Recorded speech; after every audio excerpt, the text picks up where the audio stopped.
Λέει να είναι παρόν. Σιγά σιγά, αργά αργά. Βλέπετε. Αργά αργά, θα πας πολύ γρήγορα. Όχι, να του δείξω καλά.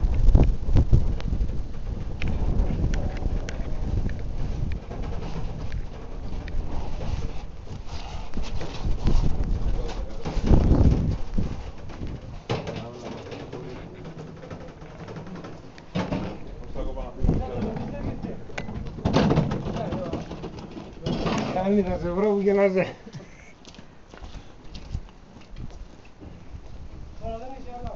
Πρόσεχε.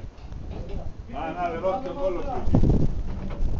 Λερώθηκε. Δεν πειράζει, πλύνεται. Είδες το κάτω. Δεν ήθελα. Έχετε μεγαλώσει τα παράθυρα ή είναι όλα ίδια? Είδε. Τα παράθυρα δεν έχουν αλλάξει διαστάσεις. Απλά λιγάκι η λάσπη που έφυγε θα είναι το κανέ.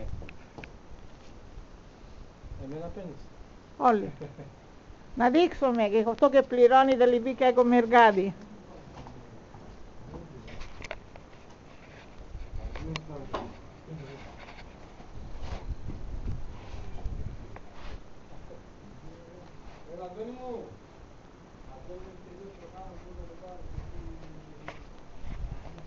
Κώστα! Κώστα!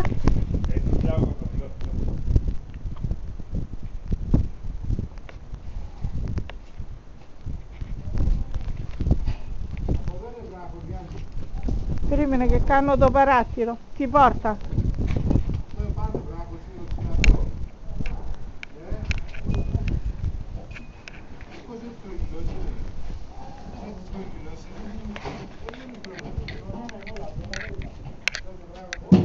Έχω βάλει το σωστό πανταλόνι να έρχομαι εδώ.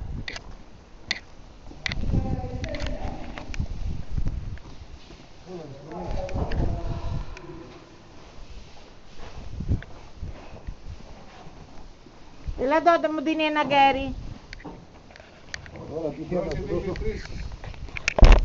Όχι, να θέλω να του δείξω και κάνετε καταριότητα στο πηγάδι. Θέλει να ξέρει τι γίνεται, κατάλαβε, νιώθει. Πολύ μεγάλο είναι, Είχε δίκιο το γαμπρό μου. Βάλε φλάσσα μου για να δεις. Όχι, αυτό είναι φίλμε, δεν είναι.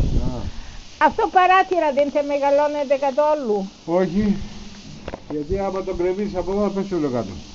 Και το άλλο παράθυρο? Έτσι. Όχι, γιατί είναι μικράγια. Δεν μπορεί να μεγαλώσει. Κώστα, δεν σε έχει πει να μεγαλώνει λιγάκι τα παράθυρα από εκεί? Αυτό εδώ. Λέω, έβαλα το μαύρο πανταλόνι. Θα μεγαλώσει λιγάκι, μπορεί να μεγαλώσει. Όχι έτσι φαρδένει, να κατεβαίνει. Α, για κάτω, δεν νομίζω ότι τα έχει περάσει έτσι να το. Εμένα μου είπε και κάτι τα